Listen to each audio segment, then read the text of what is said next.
Maybe that might happen to some of the youngest. Maybe they don't feel that much pressure. I can see that point, and I understand the question. I think it's an interesting one.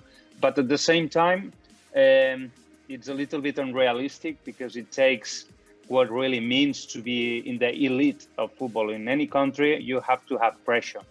Otherwise, it's not there really. It has to matter whatever you score or not, whatever you do a good defensive thing or not. We try to push the level of trainings every single day. We try to have a competition inside our core in this club, because it's not enough if you just go and, okay, let's do a possession game. No, it's not a possession game. I'm trying to become better than you, and you try to become better than me. And this way, we both improve. So we want to have this in a nice way, helping each other, but knowing that pushing you is making you become better, and at the same way, it's pushing me. I don't want to have players that they relax, because if you relax, you're not going to compete. If you don't compete, you don't score, you're not strong defensively, no way you're going to be successful. The VAR Show. The one place for your weekly football update.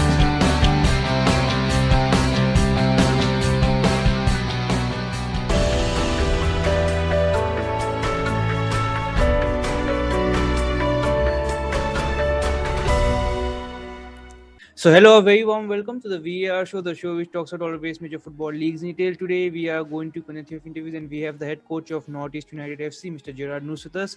So without wasting much time, I'd like to first thank Gerard for coming on the show. And thank you and welcome to the show. And I'd like to begin by asking you, how are you and what are you doing these days? Hello, first of all, thank you for inviting me to your show. For me, it's a pleasure. We are currently in Goa as we're preparing the start of the competition of the next season. It is my first time in India, and to be honest, I'm really excited for this new challenge. And yeah, like you said, like it's your first time in India. How did India happen? Like, how did you come across, and why?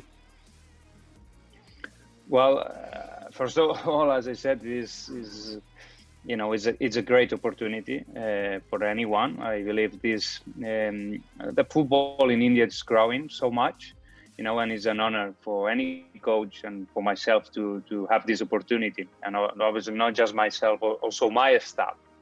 When the opportunity was presented, so I didn't have any doubt. I thought it was it was a right step for my career. Obviously, Avram Grant, which is a really remarkable coach worldwide, he told me really good things about the league, about the club, and for that was the main reason actually why I decided to accept and be part of this amazing club. So you have been to many places, many countries, many clubs, Liverpool, Brighton, a lot of different clubs, and now you're in India and you have been there for a very few amount. But then how is the footballing culture different in the different places that you have been? And you have not been in India a lot, but whatever you have experienced, how is it different? Yeah. Well, first of all, what I realized is that the players here, they really want to do well. They have this big desire to become better every single day at trainings. And this is obviously there's a huge range for improvement, and this desire is there. And it's not just about the players. You see how other leagues, they're really struggling and they even cancel.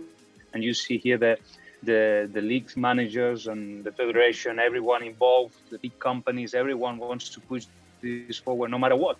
And even against these hard situations around the world, the league will be played. And that tells a lot about the culture, about the Indian. We all have to be really proud of what is going on and how we facing those problems. We said that since day one. We face problems, we find solutions. Of course, and your season will begin soon. And what are your realistic goals for the upcoming season? Well, first of all, we want to be a competitive team, that we will fight any game. We don't care who's the opponent. We're obviously with the full respect to any team.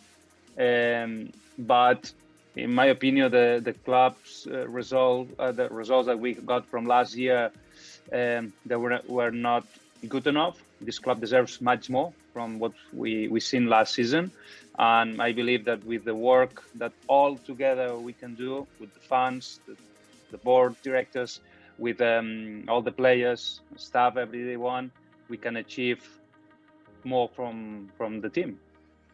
And of course, like you said, like you are in Goa right now, where the season is going to be held, and it's going to be behind closed doors until some drastic thing happens and you have fans.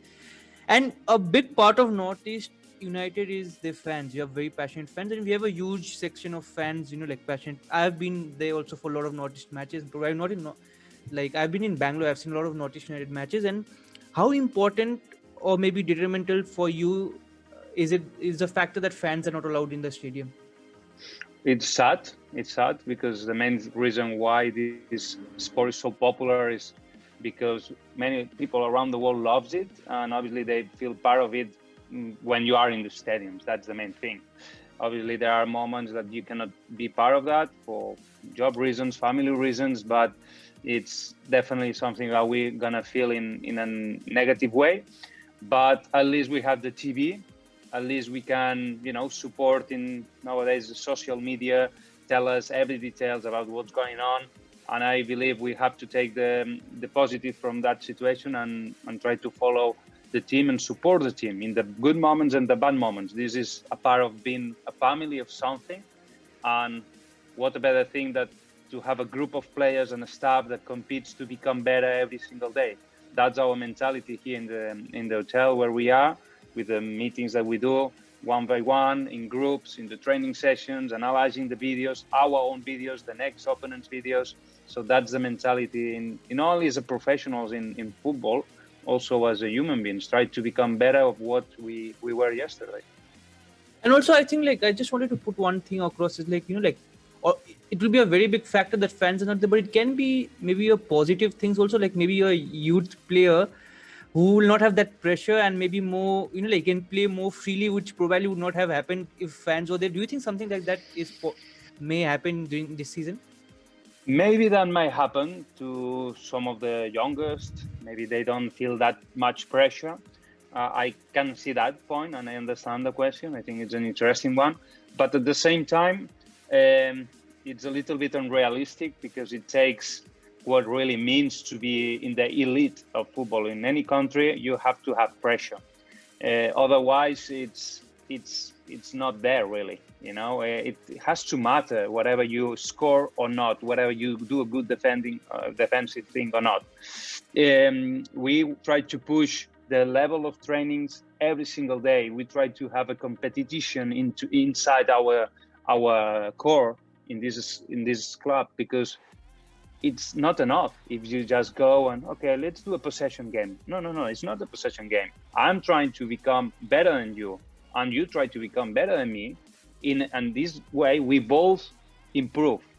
So we want to have this in a nice way, helping each other, but knowing that pushing you, it's making you become better, and at the same way, it's pushing me. I don't want to have players that they relax, because if you relax, you're not going to compete. If you don't compete, you don't score, you're not strong defensively, no way you're going to be successful. Of course, I wanted to ask you, you'll have your own ideology and probably you require some time to implement it, and you have your own, these days you have the fancy words like tactical periodization, you get it, all the stuff and everything.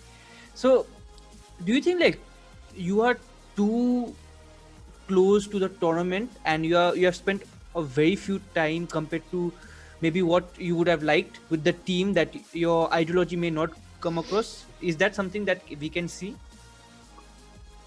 There is the time is a key factor in football, to be honest.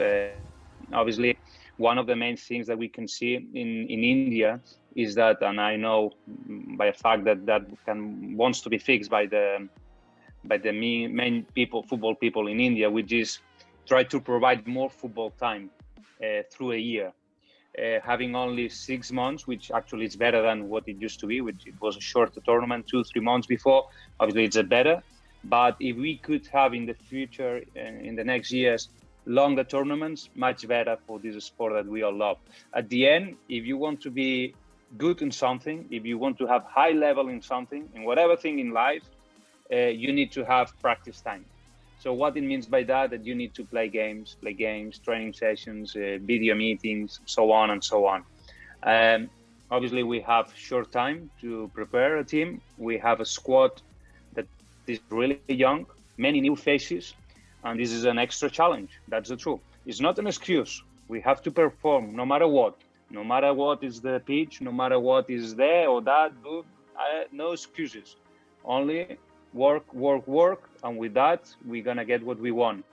Obviously, if you are in a squad that already were successful, that there were many good pieces like working each other, that would be maybe the word, I don't know, it would be easier, but obviously you could just need to fix or readjust a few things. Here we have a big task ahead, and it means to put the found base of that squad for the coming years. It's not just this year. We're trying to build something serious and a medium long term. And how has your experience been with whatever you have experienced with the players and the staff in India till now? So actually, I got a really great and positive surprise because obviously you hear things, but until you are not in one place, you cannot see it by yourself, and you cannot hear it. You cannot have that taste and feeling actually of, okay, yes, this guy is really work hard, or this guy is that, and I'm really happy so far. That's the truth. I see that the staff, the supporting staff, is trying to do everything they can, especially in the moments that we were in quarantine. We've seen some people in the staff that they were doing duties that they never done before. No problems. They tried to do all their best, and they were really like high level in those new jobs. And I gave thanks for them, because they are really important part of it. And also the players, they understood really well the situation. They never complained, and they just try to want to become better every day. And since we are in the pitch with them, we work really hard, intensity trainings, long sessions, double sessions, gym, core, prevention stuff, and they taking every day as it comes. No bad faces, no disappointments. No, they know it's hard. The weather is going to become humid, hotter and hotter, but that's going to be the same for the opponents. So nothing to complain about it. Just focus with our job and keep working every day. Of course, and I'll get back to your coaching career. You started out pretty early, like I read somewhere you started at 14 or something coaching. How did that happen? And was it difficult for you to forge a career in coaching when probably you didn't have a playing career? Well, what happened is I got injured. I was a football player, and I loved since I was a kid to play and be part of this sport. But at the same time, I was involved in Espanyol, which is an important club in Spain, and from Barcelona as well. And I was in the soccer camps, and I really loved what it means to be a coach and knowing why we're doing this possession or this passing deal. What's the target behind this? So I started to feel really early, as you said, that why this and why not that, and for why this so long, and everything, like trying to see why, and what is behind, what's the reason.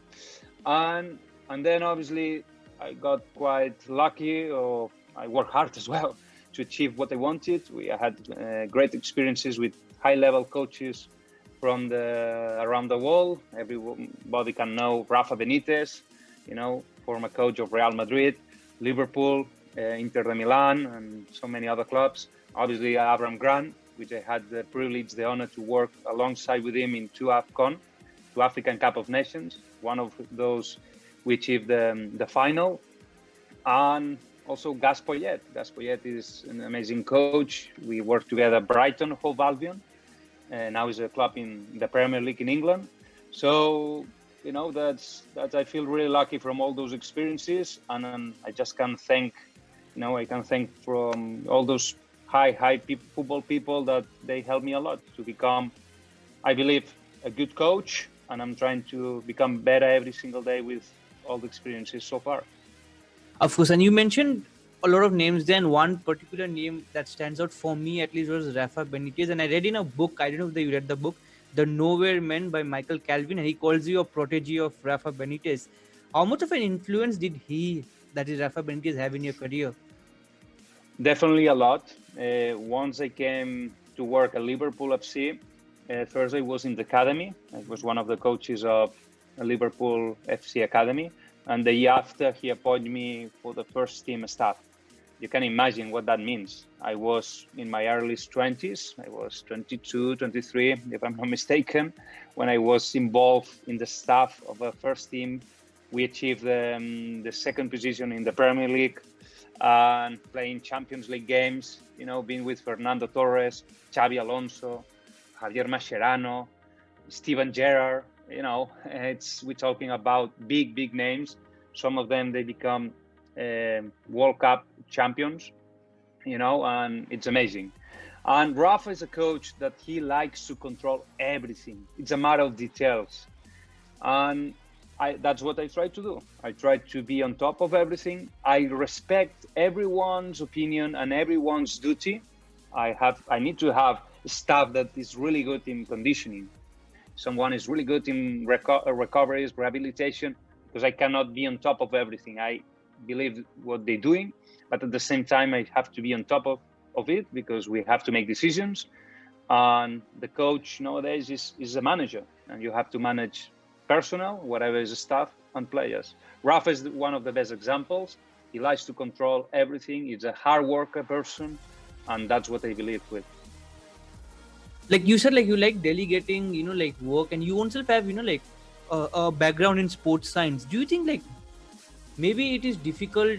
Is it difficult for you to delegate work? Does it feel like losing power? Because many managers do not like delegating work and they like to control everything. For you, is it like better if you have a specialist or something? I think you cannot control everything. There are too many things. It's impossible. You need to have great staff around you. Obviously, there are part of the things that you have to be in charge completely, 100%, and you have to be aware of everything. But at the same time, you need to trust with people. It's a family, you cannot be on top of all the areas. It's impossible.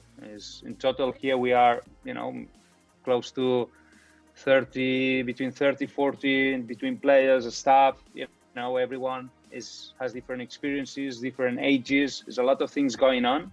So you need to count with all of them and try to get information about how they feel. Also cultures, languages. In India, some of them, they don't even understand people from India, So we need to have all this staff, all these players and these coaches that understand that we all gonna become better if we help each other. And that's what I believe. But not only in this situation in India and in any club, you need to have support from everyone. Of course, and I'll move to more traditional questions, like or stereotype questions. And like, what is your coaching philosophy like? My coaching philosophy? Yeah. First of all, I want to improve every single day. So we need to have a clear way of how we want to defend, how we're going to attack. But the main thing is becoming better in what we do as a team and what we do as individuals. So I think the players, first of all, they have to know what you need from them, what you want from them. Some coaches, they don't say it. So I think it's important to make it clear. Okay, we need you to do this. And then let them see how they react, if they are good at that or not. Okay, but before you ask them this, you should know them. So I've seen all the games from last season. So I know actually everything. So I'm not going to ask to someone that maybe is not used to go all the way up and to cross if he's really struggling to do that. We have to find that way where actually, he can do a little bit more that maybe he's used to.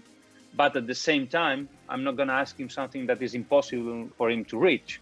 It's that thin line between pushing them, which also with my philosophy, it's finding the right space and obviously working every day, whatever is the action that you do, just by the fact that you repeat it and we are on top of it one day, next day, and next one, we're gonna become better no matter what.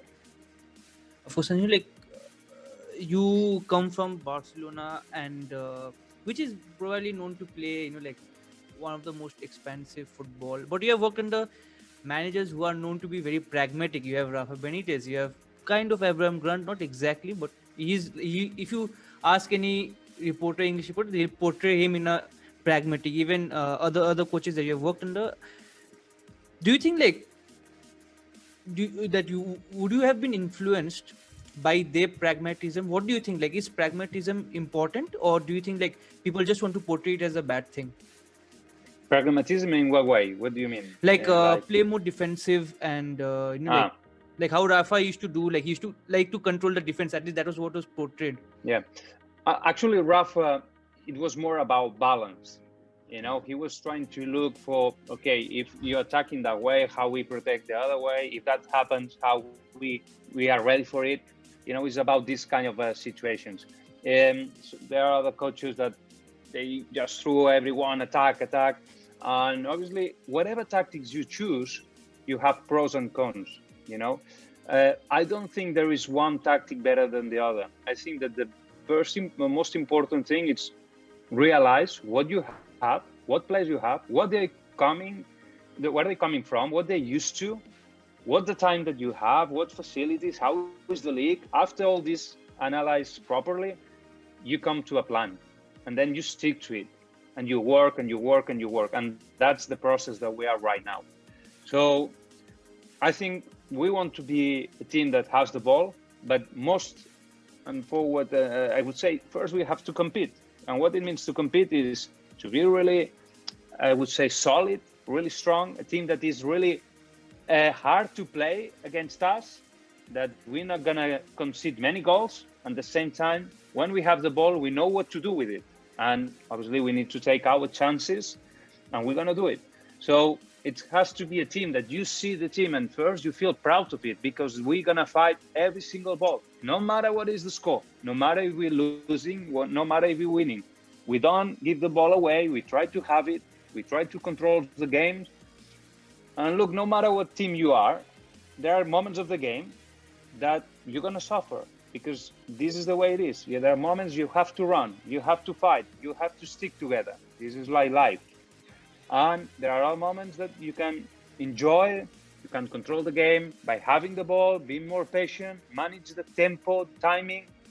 So it's a lot of things, but I believe we are in the right way, good steps. So, moving ahead, the next question is maybe you might not have figured out by now, because you have been for a very few time with the team. But ideally, what formation would you like to play, or what formation you would like to implement in the team in the upcoming season? Well, first of all, I'm not the person that likes to say these numbers or that numbers, because I don't trust too much in just. I think it's like a little bit poor in terms of, okay, a team that plays this system is already that. I think there are a lot of changes. I've seen teams playing with 5 on the back, but they become so attacking and offensive team at the same time. And some other teams that they playing with 5 on the back, they're really narrow line. They don't go forward, and so they become really defensive. I think there are a lot of details that makes a lot or tells a lot, and those details we're gonna only see when the league starts. Okay, no, it's not just a matter of positioning, it's what we do in those positions. Do we have players really committed to go? We are players that we stay more. It's all this kind of philosophy that I believe we only can see it once the league starts. So, I wanted to ask you, you have come here this year's season, and since the ISL is quite short, and there have been continuous change of managers, not only for Northeast but for many teams. Do you think that will influence on the players, because they have to continuously adapt to new ideologies, maybe season after season after season? Do you think that may confuse the players? Interesting question. I think there are positive and negatives. The positive is when you live and experience different opinions, you can learn. Obviously, things that I might bring into the club and to the players might be taken in a positive way. Maybe some others they would not understand or they would not share. That's normal. That's life. But I think it's good to experience as many opinions in different ways, because then you can take from different sources and learn from it. I think, for example, in Spain, which is where I'm coming from and where I'm used to see more football, to watch more football, to practice football years ago, and we got advantage of that because we had players, the best players in the world, they were coming to La Liga, and also the best coaches and coaches from everywhere, from Holland, from Argentina, from France, Italy, so on and so on. So at the end, the people, the fans, become an expert, and the coaches that used to be players and more education and all this, we all learn and we got more knowledge. Actually, I've been myself sometimes to a game just as a fan, and I was hearing fans talking about the team, and you say, wow, they have really huge knowledge. People that they just follow the team. It's not like only a fan that no, it's people that this player today was good, but no, he doesn't play with the left foot. Or maybe, yes, he tries to do skills, but at the end, he's not punishing, the scoring is bad. So actually there is like a deep analysis about the football itself. And this is where you realize that the football improved the level, because there is like a meaning behind any tactics, substitutions. Everything is like becomes more knowledgeable and more detailed, But the other way, obviously, any project needs time.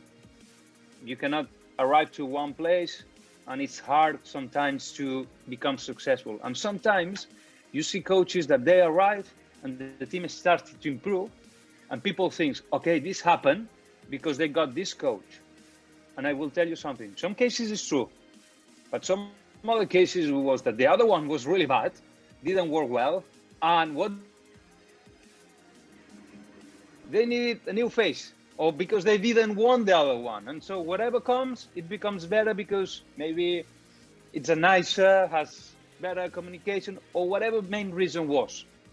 So I believe a lot in trying to understand why things are happening, and not just coming from a simple opinion, a matter of, yes, we're not scoring, or we know that because the striker is not good.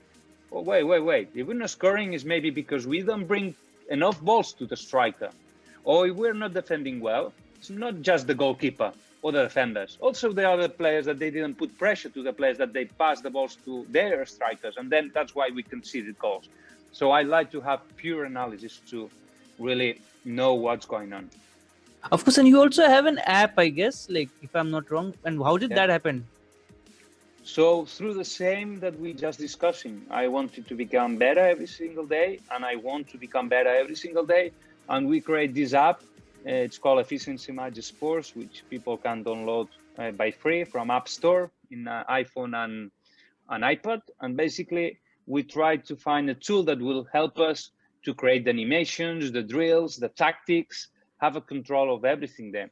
And it's a tool that I think helps the players to understand our ideas really well in a really an effective way. We create, this is what we try to do, this is the patterns, our intention, we play to this for realize the small we create in a matter.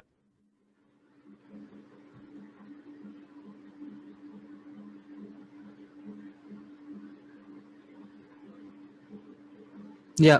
Hello? Can you hear me? Hello? Yeah. I can hear you. Yeah. I lost. Yeah. I can hear you. Yeah. You were saying like how everyone can make their own drills and everything, like how. Sorry, can you repeat again? No. Like you were saying, like how like from your app, everyone can make their own drills and probably like make animations and everything. Yeah, that's correct. So that's a tool that we take a lot of approach. we allow us to have all the plannings and all control of the drills and situations, and players they realize and they understand. And even those that we might have problems to speak because they don't even speak Indian sometimes or English, and then we show them, we put their faces or their names or their numbers, and they see, okay, we do this, and then here you have two choices. So we try to make the things easy to understand, and I can see already when we're training that they got it, and that's definitely give us more efficient time in training. Of course, and like another peculiar thing I have noticed is that you go, like, if Northeast make any signing, you introduce them in your style in your Instagram. Why is that? Like, why do you do that? No, basically this is a teamwork. The club and myself as a head coach, we thought it was good idea that we introduce the players that we sign. I introduce Indian players, foreign players, the last players that the club signed, and I think it's a normal thing many clubs do, as a nice way to introduce them to the fans and to get to know small details of what we expect from them, and I think it's a positive thing. Of course, and like we're getting to the end, and I'll ask you last few questions, and one of the first ones of those are, like, if you had to choose one person or a manager who had the biggest influence in your career as a coach, who would that be? As the coaches that I work with? Anyone, yeah, coaches or any person from whom you took a lot of influence for your career. Well, I learned from all of them, the ones that I mentioned before, and also some of those that I might not work with, but I have relation with, and also nowadays with all the resources, you can see trainings from many people or know people that work with. So we learn, even we don't have that close relation with. Obviously, there are big figures around the world: Mauricio Pochettino, Pep Guardiola, Zinedine Zidane. Everyone is different, but at the same time, you can understand why they achieve so much in this amazing sport. Some of them because they are really strong in methodology. Some others because they are really good in management people, and I think it's important to try to get better in all the areas as possible. And as we discussed before, having great staff that next to you that is really good in what they do. I'm really happy with the conditional coach that I came with me, Ivan. He's been with me for 4 or 5 years in different clubs and different experiences that we've been together. He's working so well. And that's all the other people and personnel that new to this experience from India and also from outside. I'm happy with all I see, and we try to become all of us better every single day and keep working. Of course, and like, you have traveled far and wide, in terms of football. And if you had to give one piece of advice to a young coach who's just starting out, what advice would you give that coach? Work hard. It's not easy at all. You need to know really that this is your dream and fight for it. That means read. That means talk to coaches, be in changing rooms, smell the football, like we call it, like be there. You have to be part of a team, whatever, even if it's a small one, and try to understand why we do things, try to understand how can I do it to make it better. Whatever is my role, maybe analysis guy, maybe a fitness coach, or maybe a goalkeeper coach, whatever. Try to make it better. First your area, try to bring you ideas, and try then to develop as much as possible. You have to travel. You need to go to the best leagues, to the best clubs. If you can get invitations, see games, and it's an investment of time, maybe economics as well. But if you want something in life, you have to be willing to sacrifice many other things. All the players that we are here, we're going to be 6 months in a hotel with our families in many cases. It's going to be, in many ways, people sacrifices a lot of things for being part of this family and to represent this amazing club. And it's not easy. People only think football like the beautiful things, which has many positive things, of course, but also is a big effort, and you have to be ready for it. Otherwise, find another job, because it's not as let's not only easy. It's not just. No one will give you anything. You're gonna have to prove that if you want to be there, it's because you're actually gonna help the head coach or that person to become him better. So all the stuff that we have here is because they prove already. And every day is a test for all of them. It's a test for all the players and also for myself. We cannot relax. We cannot relax. We have to keep working. Hard work. That's the only way. Of course, so we'll wrap it up with one final question. And like in your career till now, if you had to choose one standout moment, which one would that be? I have few. I'm quite lucky in that way. Obviously, when we achieved the AFCON final, that was a great moment, with Ghana national team. That was in 2015. Also, when I was the head coach in the team in NSL in the States, which was the second division in America soccer team, we achieved the playoff with the team, so it was an amazing moment as well. And it's there are moments that maybe were not as big in terms of results, but you see the feeling of the players, and that you understand that they become huge players, and they improving from few weeks already. And this is the big feeling that you can get from sport. See how people, and I can see that right now here, we have these youngest players that they look at you like, okay, I want to learn, tell me how. And actually, you already, with few days of sessions, you see that there is improvement. This is amazing. Give us few months, even a year or 2 years, and I believe we can become really serious in not only in India. Who knows? We need to always think like dreaming above the sky, even to see if we're finally gonna end. But this is how we need to do. Dream, but with the work every day. Of course, and on that note, Gerard, thank you so much for talking to me, and I wish you all the best for the upcoming season, and I hope you have a long stay at Northeast United and take them to the top of AFC, and hope we can talk again soon. Thank you once again for coming. Take care, stay safe. Bye. Thank you very much, Vashies. Have a good one. Bye. Bye. Player-wise, it would have to be Steven Gerrard, just because, again, before he became a journalist, he was someone I just admired massively in terms of the absolute complete footballer. I think if you were trying to make a footballer in a factory, it would be Steven Gerrard, someone who, I think JV Carragher summed it up best once when he said, Steven Gerrard's biggest strength is he doesn't have any weaknesses. The stadium. I don't see really need to do that, mainly such a big spending, but it's true that it would be a fantastic stadium. That's not bad, but you have to be careful, and mainly at this moment when we are going to face a very difficult time.